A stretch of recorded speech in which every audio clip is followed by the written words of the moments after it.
20-րդ դարի 30-ական թվականների Իսպանիայի քաղաքացիական պատերազմի ժամանակ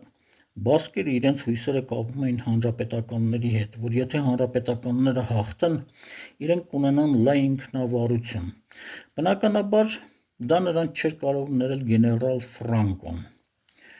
որ 1936 թվականին,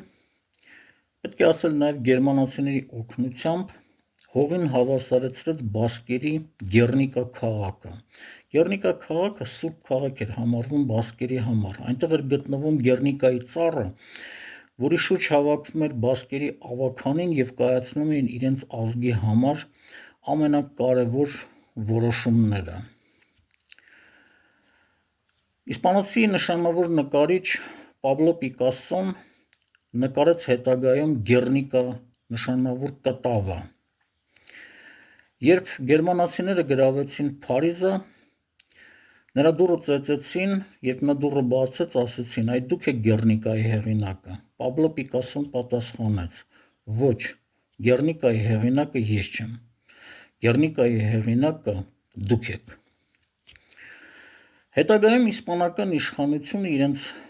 մեղքերը քավելու համար ստեղծեց Գեռնիկա խաղաղության մրցանակ։ Վերջերս իմացա երեկ, թե այսօր, որ այդ մրցանակին են արժանացել Փաշինյանը և Ալիևը։ Իսկ Ալիևը վերջերս Ստեփանակերտը վերածել է նոր Գեռնիկայի։ Սա պարզապես խայտառակություն է Ալիևին տալ Գեռնիկայի մրցանակ։